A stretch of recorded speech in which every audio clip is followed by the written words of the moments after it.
Hello and welcome to this special video edition of The Talking Point.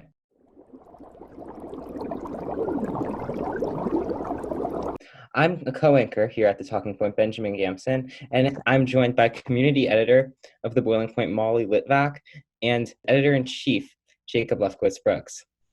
Let's start with Molly right now to discuss the new proposed Just Community Constitution.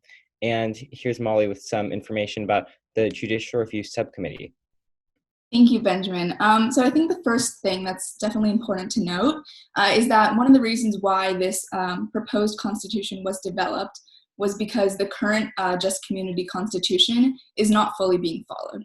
So the hope is that if this constitution were to be passed by the student body, it would be fully active and enforced and followed in the Just Community because the Just Community had voted on it.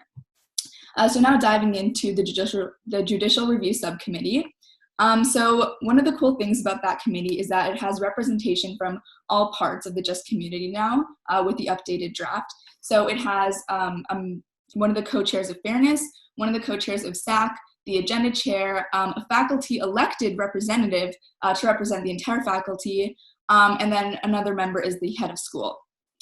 So right now, the way the proposal system works at Shalhevet is that the community votes on a proposal at town hall after going through agenda, and then the administration has an administrational veto after being passed at town hall, which means that even if the entire student body and faculty were to pass a proposal, it could still be vetoed.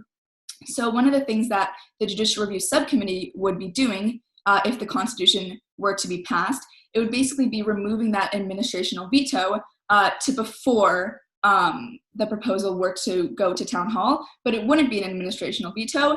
It would be a veto from the entire Judicial Review Subcommittee only if they felt it violated the values and guidelines of the Constitution. And that's another thing. Right now, there are no values outlined. So agenda actually has the ability to reject proposals before going to town hall currently, but they don't have any values that they base that off of. And so that's another thing. The Judicial Review Committee would be pretty similar to agenda in the sense that they would have the power to reject proposals before going to town hall. However, as I said earlier, it would just be getting rid of that administrational veto after being passed by the student body, which I think is very important to note. So yeah. Okay, thank you, Molly. Now let's go to Editor-in-Chief Jacob Lefkowitz-Brooks, who has some information regarding councils and a new thing called councils in the new proposed constitution. Thank you, Benjamin. So one of the bigger things that is being introduced in the new constitution is the concept of councils. So currently we have three main committees that deal with the vast majority of matters in the Just Community. But there are some smaller things that have come up that don't seem to be that much of a big deal for those committees to think of, but still need to be dealt with. So the new constitution comes up with the concept of councils, which are smaller versions of committees, less authoritative, that are made to deal with specific issues and areas of the Just Community that arise that are not a big enough deal for the larger committees to deal over or are not within their jurisdiction currently. So the way that a council is introduced is if a council charter is passed. The council charter takes the form of a normal proposal, and if this new constitution were to be passed, said proposal would have to go through the Judicial Review Committee subcommittee before to determine if it's constitutional or not, and then it would go to town hall and it would be voted on. Now, the charter can include information like how the members of the council are chosen, what their jurisdiction is, how they will operate, and various guidelines. So if these councils were to be passed, they could deal with these specific issues, which would be outlined in the council charters. Now, in order for these councils to be regulated, they would go through the normal process. Someone could take them to Fairness if they don't believe they're doing their job. And obviously, if they end up becoming defunct, then further measures can be taken. Now, if in terms of who should or shouldn't vote for this proposal based on councils, if you feel like they are a good way to take some burdens off of the bigger committees and add some structure to dealing with smaller issues at Shalhevet, then this is definitely something to vote for.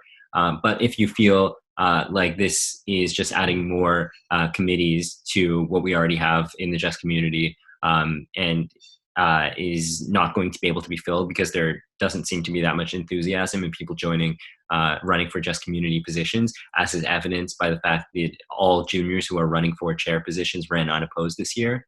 If you feel like that, like we're heading in that direction and there isn't enough people to fill these council spots, then this is a good reason for you to not vote for the Constitution.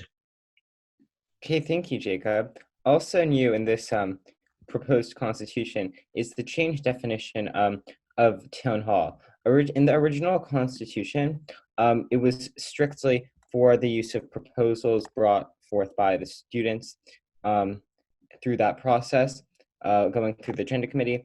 But now in the new definition of town hall, this is from the newest draft of the proposed constitution, it states that while town hall is formally a place to facilitate the proposal process as detailed in Article 1, Section 3, it also incorporates what the agenda committee sees as best for the Just community. So it also encompasses stuff like moral dilemma discussions, which have become a real strong point for town hall discussions.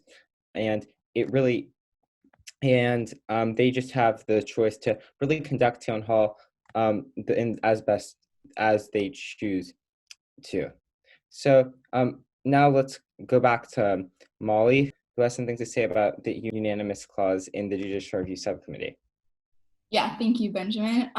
So another issue of contention in the Judicial Review Subcommittee is that for the Judicial Review Subcommittee members to come to a conclusion about whether or not a proposal is unconstitutional or not, they would actually have to have a unanimous vote.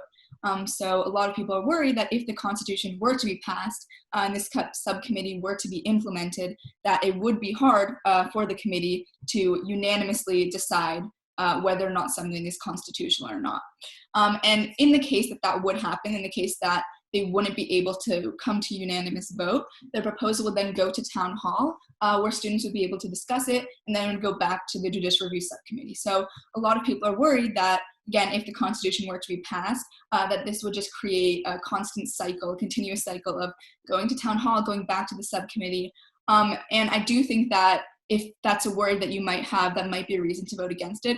However, I would also like to say that I do think it would be beneficial for the students to be able to have their input on a proposal that may be so controversial that everyone on the subcommittee disagreed on that.